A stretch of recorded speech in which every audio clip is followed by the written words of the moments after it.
Okay, I think we can get started now. So thank you everybody for joining. I'm gonna hand it over to Alex to kick us off an introduction. Great, yeah, welcome everybody. Thanks for being on time. So this session is about bridging the gap and making emissions data more actionable and accountable. So it's a joint effort between the Joint Impact Model Foundation and Climate Trace.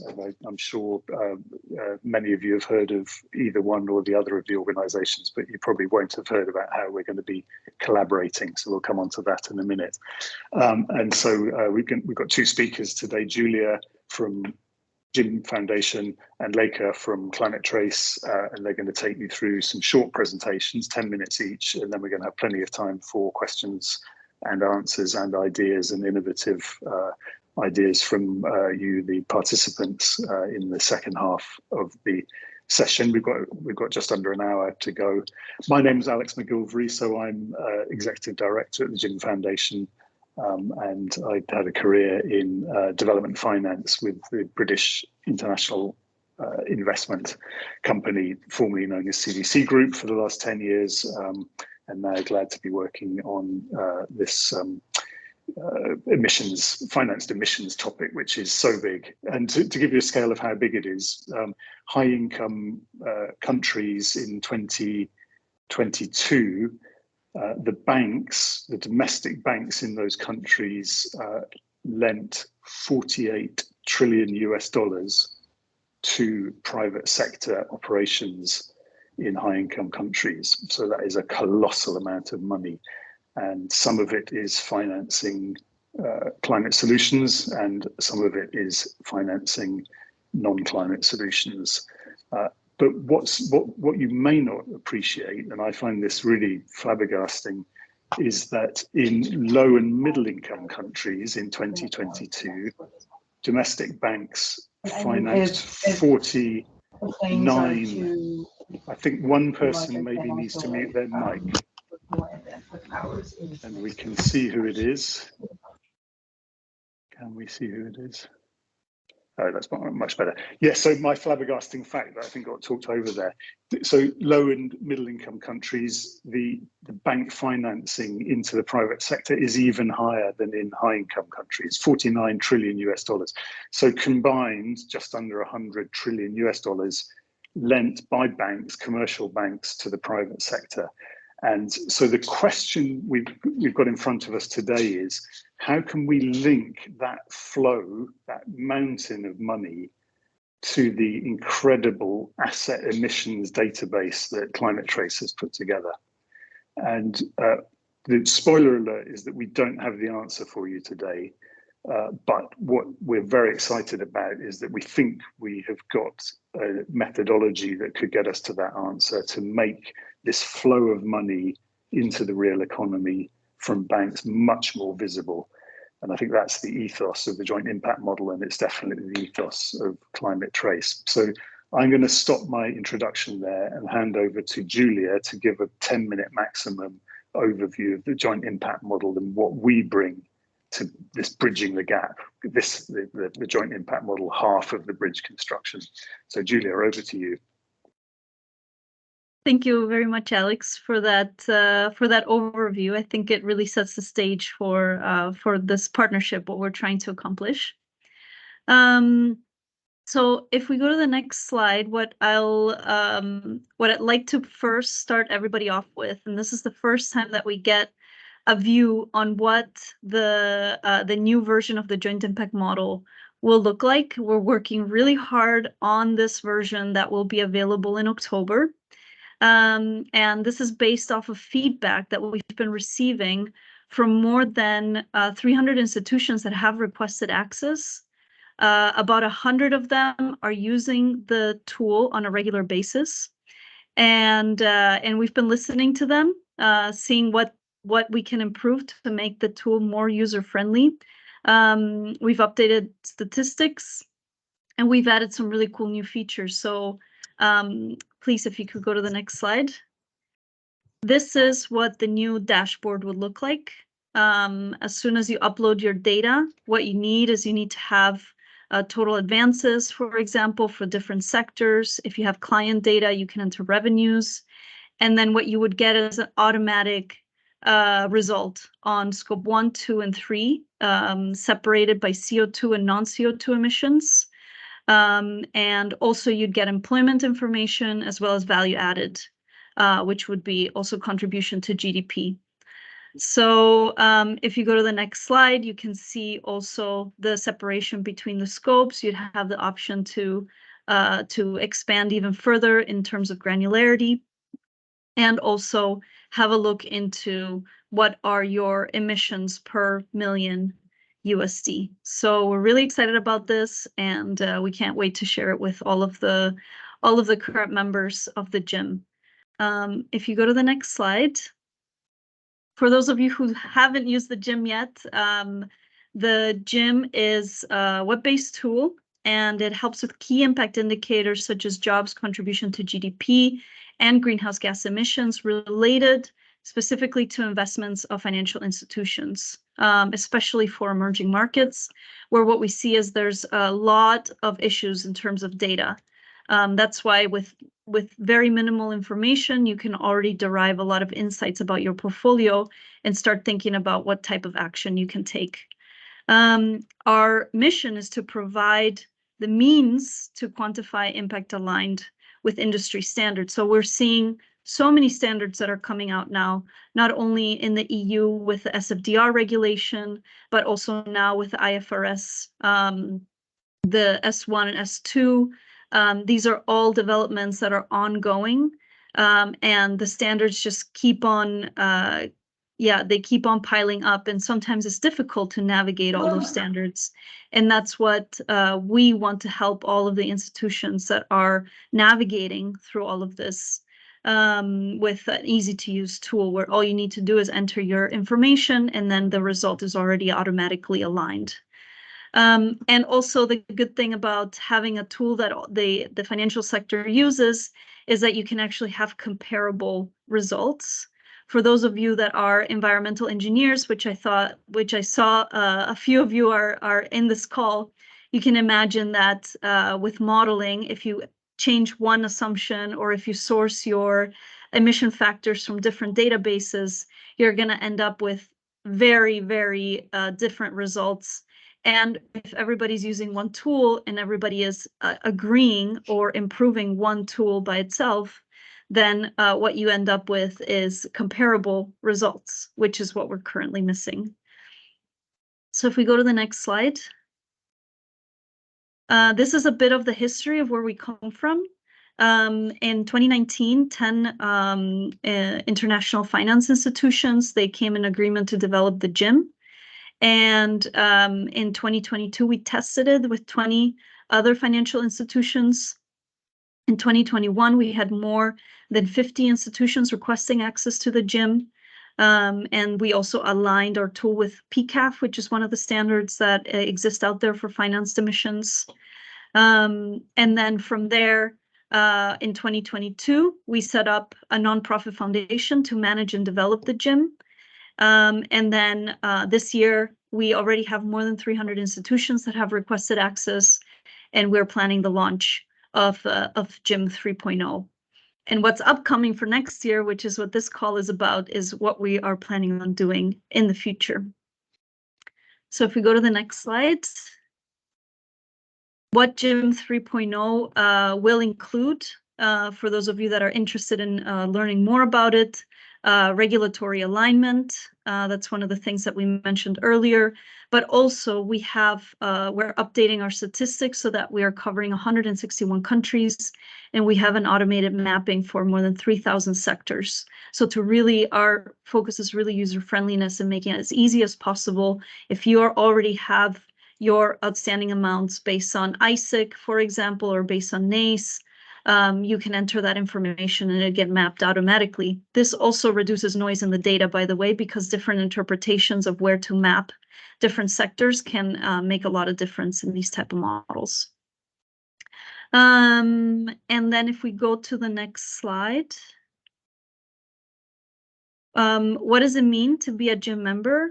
Currently, the gym is available for financial institutions, and if you become a member, you can access all of the gym features. You also get personalized training. You get to participate in quarterly calls with other members of the gym that are also utilizing it for the purposes that it's available for. We are also going to put together some focus groups so that people that feel like, okay, we want to improve this particular part of the model. We have, a new idea or new methodology, new data set. Can we include it? Well, then we build a focus group, and it's made of financial institutions that then can take that development further and then include it, and then all gym users can access that. And then also getting regulatory insights. As I mentioned earlier, it's difficult to navigate some of the new rules that are coming out, and that's what we want to help with. If we go to the next slide, you can see here that in 2024, we're really going to be focusing on climate risk and biodiversity. And the physical activity tool is something that I'll be talking about next. So I leave that for later. But you can see that some of the other things that are on our list, like automatic transition planning, pathway setting for particular sectors in a lot of the emerging markets, there are particular sectors that don't have a pathway yet, and that needs some help for it to be developed, and that's something that we want to provide input for. And also we are seeing some other areas that require additional work, and that's what we want to focus on in the coming years. And this is based all on feedback from financial institutions. So this is the way that we operate. So the physical activity tool is something that I specifically want to highlight today because it relates to the work that we will be doing with Climate Trace. So if we go to the first example, what it shows is, for example, let's say you're a bank and you're using the gym, you enter all your outstanding amounts for the different sectors, and the result comes out. And paddy rice seems to be a high emitting sector in your portfolio. In this example, this bank is in Bangladesh. And once it knows that paddy rice is a sector that is highly emitting, it's going to want to know, okay, what are my clients that are in the paddy rice sector? What can we do to actually abate and reduce emissions in this sector? So the physical activity tool, what it will show you is it will give you options of like, okay, if you implement these type of practices, this is the effect that you could have in your portfolio. So this is just an example, super simplified, but you'd have to enter, for example, number of hectares, you'd have to enter a few more information points, and then it would show you, okay, this is the final result that you can expect. So this, if you engage with your clients in this way, you can actually document how the emissions are reduced. But then the question comes, how can we make sure that this is actually happening? Do we need to go on the field? Do we need to verify that they've reduced flooding in some of these paddy rice fields? Well, wouldn't it be cool if we could actually see this and verify this from space? Well, actually, we can. And that's where I'd like to invite Leica to tell us a little bit more about Climate Trace. Thanks, Julia. That was great, and you were on time. So, Leica, over to you for your 10 minutes. Thanks, Julia. Thanks, Alex. Hi, everyone. I'm very excited to tell you more about Climate Trace, our work, and how we're collaborating with GEM. Also, please excuse the background noise. This is just the ambient music of New York City. So let me first start with what Climate Trace is. We are not an organization, but we are a coalition of organizations that include nonprofits, universities, and tech companies who use satellites and AI-based approaches to track greenhouse gas emissions globally with as much detail and speed as possible. And one of our big advances that we made last year was estimating emissions down to individual sources or assets. So some of you might be asking, why is that even needed? Unfortunately, a lot of the emissions data that's currently available are either outdated or aggregated to a very high level, to the country level or a sectoral level. And that's particularly true in emerging economies. And that's because gathering emissions data is expensive, it's resource intensive, and has to be done regularly to continue to be useful. And traditional inventory methods don't really provide that level of detail that's needed to be able to respond to questions that policies often ask. And over the years, companies, financial organizations, and governments are increasingly setting net zero goals, emission reduction targets, and carbon policies that all need data that goes beyond just an accounting exercise, but instead really tells you where and when and by whom emissions are occurring. Next slide, please. Okay. Yeah, and that's exactly why Climate Trace was founded. We're focused on emissions estimation models where the data is recent, that is to say, it's not several years out of date and is as close to real time as possible. It's granular, that is to say, measuring emissions down to as small and a source as possible, such as an individual facility. And is verified. That means that there is some sort of trust in the data. And this is particularly important in that a lot of the data that financial organizations receive are self-reported. And if organizations really want to prevent greenwashing or just want to build trust and know that the data that they're relying on are accurate, it's really important to compare them against independent data. And in most cases, that really isn't available. And that's exactly one of the problems that we set out to fix. And the other issue is, having recent and granular data are really important to be able to quantify things like transition risk from policies that have been adopted in the US, like the Inflation Reduction Act, or the carbon border adjustment mechanism in the EU, and the proposed mandatory Scope 3 reporting rule by the SEC in the US. All of these data, all of these policies are going to require data that's recent, that's granular, and that's applicable to specific organizations rather than taking a sectoral or countrywide approach. Next slide, please. In recent years, there have been big technical advances that are making gathering greenhouse gas data much easier and less resource intensive than before, and have made our work possible. Major advances that have helped us are new satellite missions that have been launched and are going to be launched next year that are focused on greenhouse gases from point sources, but also advances in artificial intelligence and machine learning that are making it easier to quickly analyze massive amounts of data. So these are exactly the kinds of advances that we use in our work. So how do we do it? We use satellite observations of emission causing activities. That is to say, a power plant that's switched on and has a steam plume, because activity is highly correlated with emissions. If a power plant is on and functional, you know that it's emitting emissions. If a steel plant is on, you know that it's emitting emissions. If a ship moves from point A to point B, it is emitting emissions. So we gather these data using satellite imagery, thermal and other sensors. And we combine this with ground-based data from sensors, which are available in some regions in the world, not globally, but it's available in some regions. We can combine these in machine learning models to then estimate the activity that's happening at a site. Power plant was on 70% of the time over a year, or a similar metric. And when you combine these with other information, such as the capacity of the plant, the technology, fuel mix, etc., you can then get a very good idea of what its emissions were last year. And these models can then be applied globally to every single power plant in the world to then get emissions estimates for plants at an unprecedented level of detail, including countries for which this kind of data has not been available previously.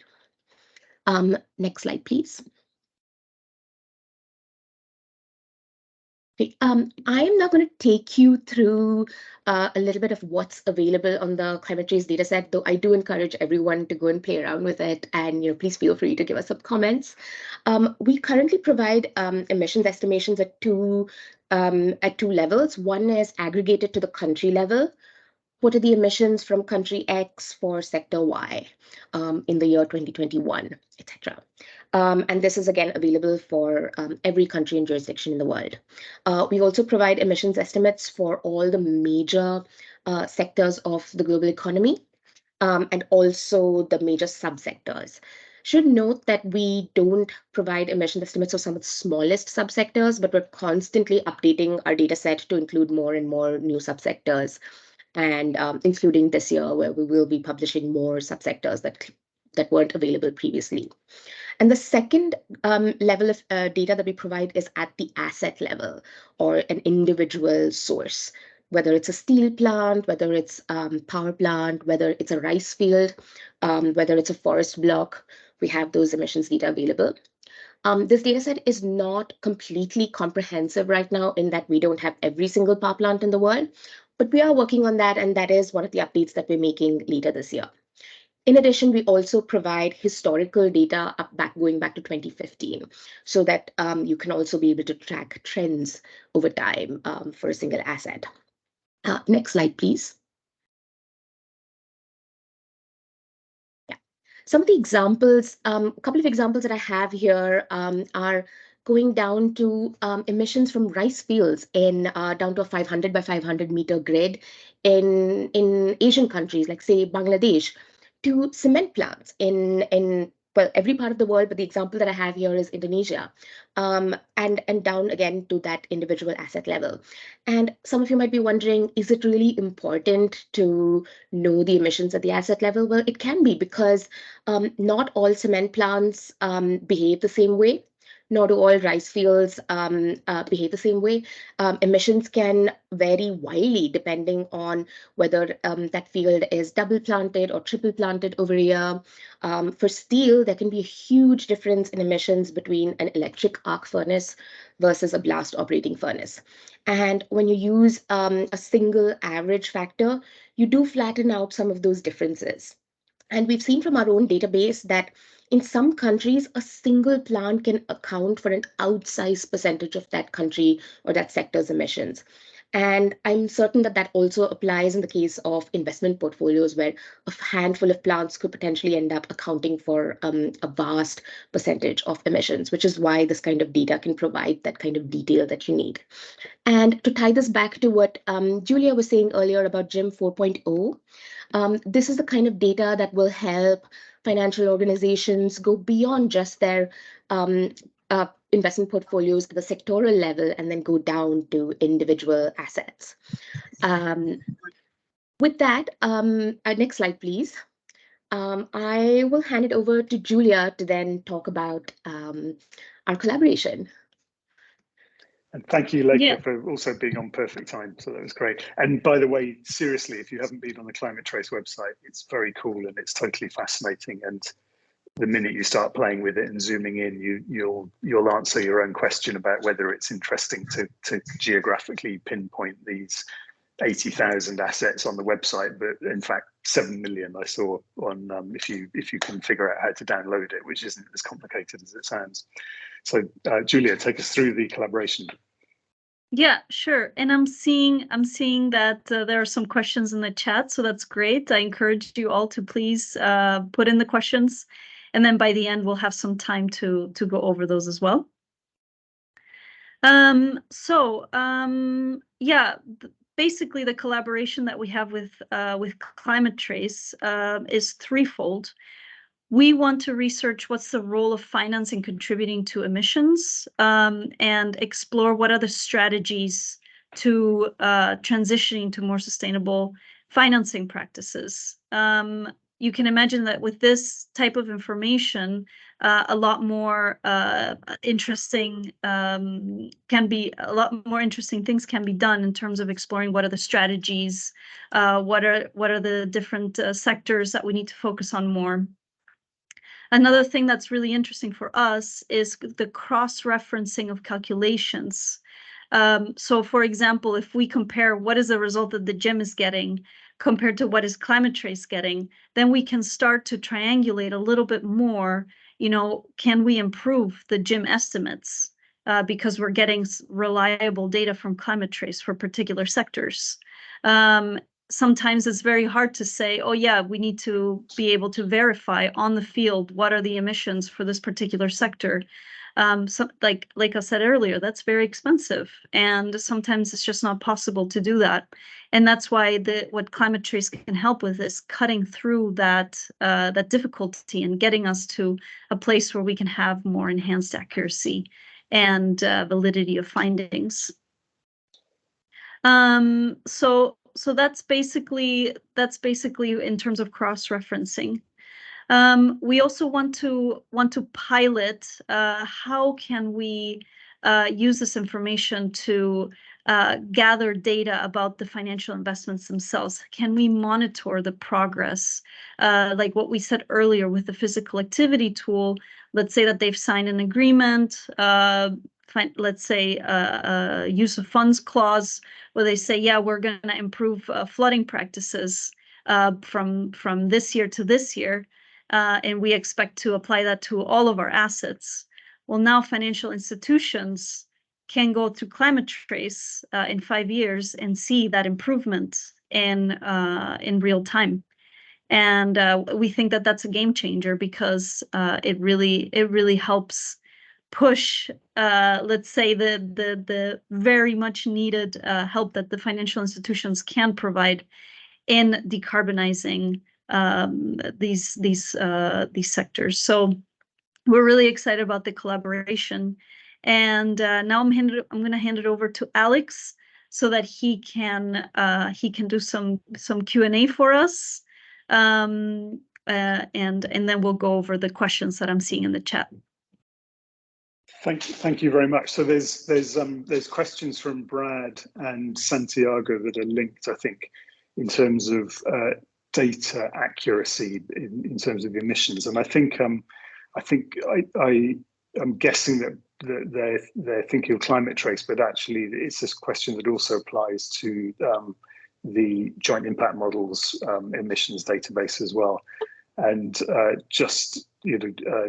so what I suggest is that I ask Leica to kind of have a crack at Brad and Santiago's questions first, and then Julia, you'd put your thinking cap on and think about how you'd answer that question from the point of view of the source of the Joint Impact Model data currently.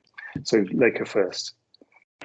Great. Yeah, I'm happy to answer. I see there are two questions, and I feel like they're related. One is about the accuracy of the data and whether we've compared against reported data. Well, the first question is a little harder to answer, because when you want to measure accuracy, the only way to do that is by comparing against ground truth data, which is data that you know is true and is absolutely kind of gold standard. And that is not available globally, and that's available only for a handful of assets. However, this year we are publishing uncertainty and confidence intervals in our data set. So you will be able to look at that for every single asset. And honestly, the answer varies wildly depending on the sector and kind of depending on the complexities within that sector. So I would encourage you to explore that. The second question on whether we've compared against reported data, we have in some small ways. Comparing to reported data can be a little bit harder because, if you look at things like the CDP, some of the data schema doesn't quite match ours. So there are often questions on whether we're comparing like with like. But in the few cases that we have, again, the answer depends on the sector. In some sectors, we've seen that matches closely with reported data, and in other sectors, there are huge differences. For example, oil and gas. We know for a fact that there have been enough studies to show that current reporting is vastly underestimating methane emissions due to things like super emitting events and leakages. So that is something we've accounted for, and that kind of accounts for the difference with reported emissions. Julia, do you want to? Yeah, sure. Yeah. So I think that I'll also try to answer Brad's question. So in terms of accuracy of the data, what we follow is the PCAF standard. They have a data quality score, and it ranges from 5 to 1. And 1 is what Leica mentioned, the gold standard of actual on the ground verified emissions. And that's very difficult to get. Most of the times that type of information is not available, especially in emerging markets. And then the next level is going to be based on physical activity. So that's the physical activity tool that I mentioned earlier. So it's based on, asking the client, what type of fuel are you consuming? What type of agri practices are you employing? And that's really going to make a difference in terms of the emissions. But that's also based on emission factors, actually. It's not based on the ground information. It's just based on what is the average for sustainable, flooding practices. What's the average for the paddy rice sector? And what we can triangulate with Climate Trace, we can improve the accuracy of this data. So that's the angle that we're looking at it from the GIM perspective. And it goes the same for the sector country averages that we do use for the lower quality levels, which still help with insights, but that can, of course, be much more granular. And then with Climate Trace, we can see, okay, what is the result they're getting for this country, for this sector? Because that's also interesting and could vary very much from what the self-reported data is saying for that particular country. So we're investigating, can we utilize that information? So even if we don't look at asset-specific data, can we also just improve the sector the sector average for this particular country? That's great, thank you. Yeah. And it may be an obvious point, but in no country have more than 2/3 of companies done a full disclosure of scope 1, 2, and 3 emissions. And in the emerging markets we're talking about today, that's significantly less than half. So the kind of idea that there's a sort of a reality out there that's already been disclosed is just not the case at the moment. The majority of these assets, there's no published data about or even reported and disclosed to a third party. I've also put a link in the chat to a really interesting academic paper that was on the Climate Trace website about kind of possible incentives for companies to kind of pick and choose a bit in terms of what they disclose. And that paper finds that companies that have a kind of good track record on scope 1 emissions, but may emit their scope 3 emissions, they actually end up being more emissive than companies that haven't disclosed at all, because they have pushed a lot of their emissions up their supply chain. So that's a really interesting piece of work, not drawing on the CDP, but I think on true cost data. So now we're getting a bit more granular. So we've got Alex from Brazil asking about methane from the farming sector, which I guess is very big in Brazil. And I think kind of the short answer is that you do have some data for the Brazil methane from the farming sector in joint impact model and in Climate Trace, but we haven't yet compared them. But Julia, I don't know if you want to say more, or Leka, you want to say more about the Brazil situation? Yeah, I can go first. If I'm not sure if the person who asked the question is referring to the asset level data, in which case we don't yet have anything for Brazil, but I believe Brazil is one of the countries we're including in our upcoming release. So so I'd encourage you to check back in December once we've launched our update.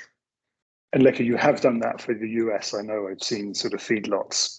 Yes, named companies, and kind Correct. of many of us will know the name of a famous Brazilian company in this sector with some of the biggest emissions on the planet. We have 2 US states, California and Texas, and Argentina right now. Last year it was pretty experimental work, and now that we've sort of built up some confidence, we're now able to expand that globally. And Julia, in terms of the GIM, what do we know about emissions, non-CO2 emissions from the cattle sector in Brazil? Yeah, this has been a big topic, of course, because the GIM has certain results that we, of course, need to validate and compare with third parties. Emissions from the cattle sector, according to the GIM, are one of the highest. And that also corresponds to a lot of the literature that's out there. A lot of movies are out there about the effect of cattle on climate change. And so while the GIM is giving indications that, yes, cattle is going to have a big effect on your portfolio emissions, we want to make sure that when it comes to setting strategies, what is the starting point? What is a starting point that we can be comfortable with? And hopefully with this new GIM 3.0, we can get closer to that, but then even closer with working together with institutions such as Climate Trace. And of course, you know, nobody's got a monopoly on data. So Alex, if you're particularly interested in this topic, I really recommend having a look at the Food and Agriculture Organization's GLEAN database, which has an amazing range of emissions factors according to all intensities, according to all the different ways that you could possibly think of that kind of livestock sector. And certainly has Brazil in it. So still on the granular track here. We have a question from Vishal, I think, and he or she is asking which asset types does Climate Trace track emissions data? And I'm just wondering whether this gives us an opportunity to talk a bit more about the bridging. But like, I mean, are you tracking asset types at the moment? Assets meaning individual facilities, yes, like power plants, cement plants, steel plants. Only thing I will note is that the way an asset is defined can be a little bit different depending on whether you're, whether it's accounting or whether it's emissions tracking. So there can be a little bit of differences in what that boundary is, and those are exactly the kind of questions that our pilot is going to set out to answer and kind of bring in that comparability between emissions data and sort of financial information. And I've also put in a link in the chat to just kind of show you the range of subsectors of the economy that we track. That's really helpful. And if anyone was thinking, like I was half thinking, that you were talking about asset classes, certainly PCAF that Jim is aligned to does have different methodologies by different asset classes, although to an extent, a dollar invested in one of these physical assets through bank credit or through equity or through some combined product will have a rather similar impact in terms of it building up the asset base of these physical plants and increasing their output. And then Tan Quang Phil is asking about emissions factors in different countries, and I think sorry to kind of fire so many things your way, but I think that one's for you as well. Yes. So short answer is yes, we do take into account different emission factors, but the longer answer is way longer. So I've just provided a link to our methodology documentation, which you can find for every single sector. And then our colleague Sharad Tuladar from Kathmandu has also been very kind of correct in terms of putting his question in the question and answer section, so I don't want to forget him as well. And I think this one is for you, Julia. So Sharad is asking, do we have our own emissions metrics, or are we still relying on PCAF standards and XIO base? And how soon can, and I know that Sharad is a kind of senior executive in one of the leading banks in Kathmandu, how soon can he or anyone else from the financial sector get access to the GIM 3.0? Yeah, that's a good question. So we will be using our own emission metrics because we need to have granularity for different countries. So the PCAF, we're still using the PCAF standard. We're not using the XIO-based segmentations because those are more high level. For example, they will have South Africa and then rest of Africa, or for Asia also, they have just a few countries and then rest of Asia. Whereas for us, it's really important to have country-specific information. And that's why I think that the partnership with Climate Trace really fits well with what we are doing, because they also have country-specific information. For us, that's really important because our target is really for emerging markets. The question as to how soon, we're hoping to launch October 12th. That is our current timeline. And it will be accessible to paid membership only. Of course, if you are working with a development finance institution, such as FMO or BII or the other ones that we mentioned earlier, there is a special program that we're building so that it would be accessible to you free of charge if you're working directly with them. So that's something that is in the works, because we want to make it as accessible as possible for everybody. But of course, even though we're a nonprofit, we still need to be able to cover our costs, and that's why we've been introducing the paid membership. And in GIM 3.0, yes, you are always able to see the country-specific emission factors. All you have to do is enter 1 million euros for all the sectors that you want to see, and then the output will show you what is the emission factor that is used. And the methodology, that's something that we really pride ourselves on. We're one of the only input-output models out there that has full transparency, so you can see every single calculation, how the GIM works. So that's something that we will continue to do. That if anybody wants to come and redo the calculation, you would be able to do that just by looking at the methodology document. But that's because we believe that this type of modeling should be accessible.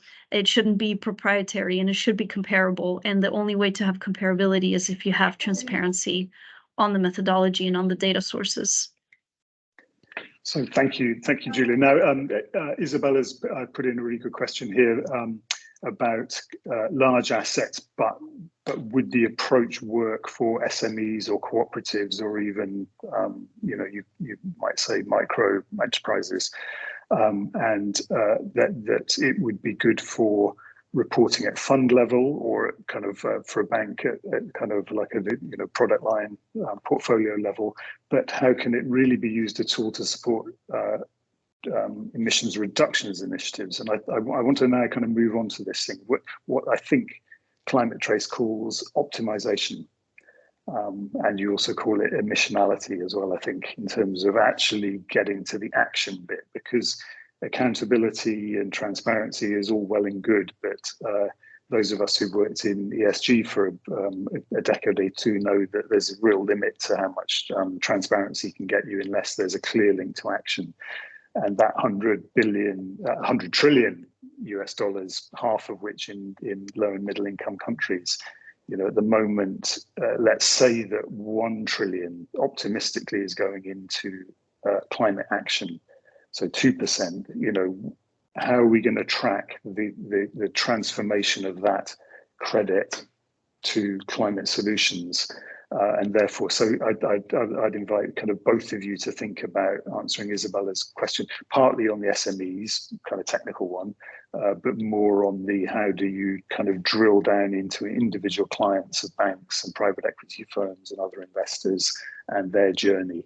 And that, I think, maybe kind of brings us to this idea of bridging the two data sets so that we can really link the financing to the physical asset, which is what the goal of the collaboration is. So who'd like to go first on that? Yeah, I'm happy to go first, actually. If we could go back to the PADI physical activity tool, I think that is a very good example of how this approach that we're looking to launch for GIM 4.0 can be used to support emission reduction per investee. So if you look at this particular example, you can see that this is a bank that just used the GIM at a first instance just to hotspot, as is the GIM 3.0, let's say. And they've realized that the paddy rice sector is very highly emitting, which otherwise wouldn't be so easy to hotspot if you just read literature. Okay, sometimes it's just nice to know, okay, this is based on my outstanding amount, based on my country's emission factors, this is where I need to concentrate. So next step, GIM 4.0 answers exactly the question that Isabella has posted, which is going beyond proxies. It's looking at an individual paddy rice client from this financial institution in Bangladesh. And then it's going to see what type of practices are they applying? And then can they apply, for example, sustainable flooding practices? That would mean a reduction from, this is just an example, but a reduction from 1,000 tons of CO2 equivalent to 600 tons of CO2 equivalent. So that would be the reduction path. If there are other sustainable practices that they can apply, for example, at an individual level, then this is sort of the approach that you would apply. And you can extend this. This is just one sector, but you can extend this to many other sectors as well. And that's what the physical activity tool would contain. Now, we want to go even beyond that, and we want to make this verifiable. Has this action taken place? Well, first of all, we can do that via climate trace, because we can see have emissions reduced since that green line was given to this particular client. You can see that now. And that's something that I think is very empowering. And it's not just like, oh, we don't know what's really happening in the field. Well, that's no longer the case. That's no longer the deal. Actually, you can see what's happening.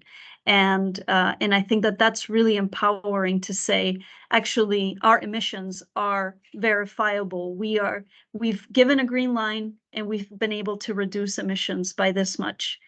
I think that that's really powerful, and that's something that we want to continue to explore with Climate Trace in the coming year, and something we're really excited to share with you. So I hope, Isabella, I was able to answer your question. I'll hand it over back to Leka before we talk about the SMEs. Yeah. That's just to kind of respond to this question as well, like just to kind of echo what Alex also said earlier, this data is not about accounting, and because of that, we don't really want the perfect to be the enemy of the good. To use a cliche, the idea is what decisions that reduce emissions can you take on the basis of these data? And in addition to the example that Julia already gave, another example that we're really excited about is Scope 3 emissions. All our data are Scope 1, but everyone's Scope 1 emissions is someone else's Scope 3 emissions. So if you had all the bauxite mines in the world and all the alumina refineries, all the smelters, that means that a company that buys aluminium has all the data it needs to be able to track its supplier emissions, down to kind of the raw material extraction phase. And just to kind of also address the SME question, there are two aspects to this for us. One is the technical aspect. We're not so restricted by the size of the type of institution as much as we are about the actual source itself. Because we rely on satellite data for a lot of our applications, there are some types of assets that are just too small to have a visible signal, like really small fishing boats that don't really transmit the data you need. Those are the kind of sources that we really don't track using satellite data.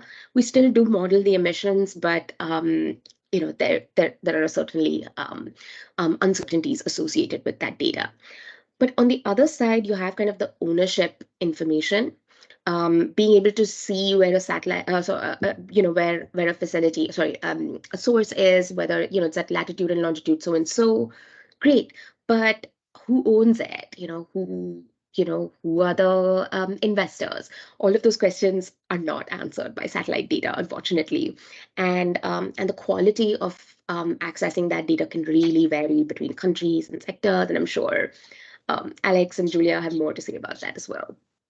So yeah, maybe I could say a little bit more, but just before I start, just the people that have asked questions, have we answered them? There's nothing more frustrating on a webinar than you ask a good question and people kind of talk about something else. So we've still got time. If you don't feel you've been answered so far, please do kind of reframe your question, even shorter and more punchy, and we'll make sure that we come back to it in the last 10 minutes. I'm sort of slightly looking here at Sharad, but I know there's some other people from the financial sector here as we'd hoped. But I think the interesting thing is that a bank, you know, and let's take the case of Bangladesh, so as not to put Sharad on the spot in Nepal, but let's take the case of a bank in Bangladesh. So they have you know, a medium-sized bank in Bangladesh will have kind of tens of thousands of corporate clients, some of them small businesses, some of them very large ones, and then some of them will be kind of almost like retail lending, but it's to an entrepreneur who's running a business but kind of financing it through retail banking. So all shapes and sizes, and the bank increasingly is starting to figure out the emissions of some of the largest clients through reporting mechanisms, and the clients having a go at their reporting, and some of them will do it very well. Some of them will use the first emissions factor they find on Google to send an answer back to the bank. The SMEs at the moment won't be reporting and won't know. And the sort of analogy I have is a bit, Laker's literally using satellite data. The joint impact model is using input-output data gathered by economic surveys, which is a bit like, if you can imagine, tracking every truck, every rickshaw, every little boat, taking raw materials to a company's premises. Where did it come from? What sector was it coming from? How much was delivered? How much was used? Then what got shipped out of the premises to the customers?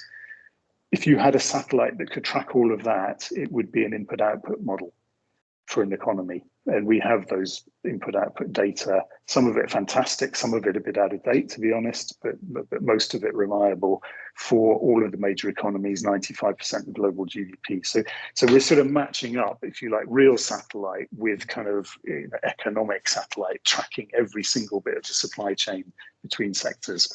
And I think what's exciting then is for a bank to be able to try and match up its client with the physical locations of what the client owns. And the owners, and so what I love about Climate Trace is they're not just satellite people, they also know how to scrape data. So they can scrape financial data and work out who owns many of the assets that they've got on their website, companies, family names, etc. And then banks can then match that up and think, okay, so we know this is the client. We've been to visit, you know, some of their most important assets, but we didn't know that they also had a 20% stake in this cement factory in Bogor, or we didn't know they were exposed to this or this. And so linking up the banks, it gives them extra visibility. A, fantastic for climate risk. B, fantastic for climate action plans, because the more you can get involved in the supply chain, the more opportunities there are for climate finance. So we see this collaboration as being not just about accountability of saying who actually is financing all of these emissions in the end, as well as who owns them, but also where can the money flow to start creating climate action and making that much easier to follow, both geographically and in terms of the scope 3 and kind of getting to the last corners of the country or imports. And if you like, kind of substituting for those little boats and the kind of tiny deliveries by figuring out using modeling where you can go next. So that's kind of our vision, I think, for the project. It is early days. We started talking about this in Sharm el Sheikh just under a year ago. We've more or less worked out what we're going to do. We've got 5 minutes left. I don't see anybody saying that they haven't had their questions answered. So that means there's still time for some questions, but I think I'd invite Julia and Leka just to think about your closing comments. And if something comes in at the last minute, then we will answer that as well. But, Leka, do you want to go first? I was hoping you wouldn't say that, but all right. Yeah. In closing, I would just one thing again I will reiterate to everyone is to play around with our climate trace data set, and of course any feedback we have specifically from financial sector organizations saying that I wish you had so and so features would be really helpful to us, because that's information that we can actually put on our roadmap. And the second thing also want to reiterate is that we have a lot more data coming in a few months, so you should be able to see a lot more completeness. And then finally, again, I also just want to kind of go back to what Alex said. None of these data are perfect.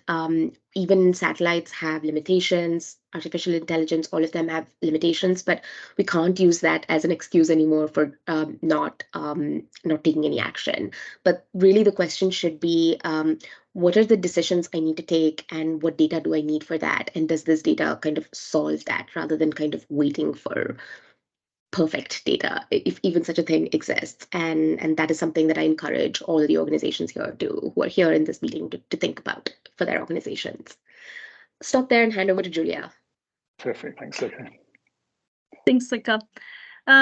Yeah, from my side, I'm particularly very excited about this this collaboration. I mean, I first heard about Climate Trace in a Harvard Business Review article, where I immediately thought of a million ideas of what if the gym could collaborate with Climate Trace, what could happen then. And I'm so happy that we're getting to that stage now. After this Gym 3.0 is released, we'll finally have, you know, time to start exploring. And I think it's going to be a very interesting process, because actually what we can feed back to Climate Trace is what does the financial industry need to know from satellites for them to be able to employ their decarbonization strategies. And maybe it will be possible via satellite data, maybe not, but at least we will be building that bridge, and we'd be learning more about what we can do to collaborate. And I'm really looking forward to the next stage. I'm really looking forward to financial institutions actually utilizing Climate Trace data to verify their progress towards decarbonization, and we hope that the gym will be able to help with that. And yeah, so those are my closing thoughts. But listen, thank you all very much for giving us an hour of your time, asking good questions, making actually some suggestions as well about different ways to think about this collaboration. We hope to stay in touch with you and engage more on this. If you do have kind of concrete ideas, or you want to join the collaboration, we're very willing to do that. Climate Trace is fundamentally a collaboration in itself, with I think 100 organisations feeding in, and Jim, we don't have hundreds, but we certainly have dozens of collaborators. So we're kind of the more the merrier. So please do join us. It's an important effort. Don't forget that number. It's $99 trillion of bank credit going into these assets. We want to build the link and show where they are, with a particular focus on only half of that $49 trillion in emerging markets. But actually, the same philosophy applies just as much in the richer nations as well. So with that, I will close off. We're at the top of the hour, so hopefully you've got time to get to your next meeting. Don't exhaust yourself too much in Climate Week in the last 2 days, but thank you all very much. And thank you, Julia, and thank you, Lekha, and thank you to the back office for moving the slides around so well and setting everything up.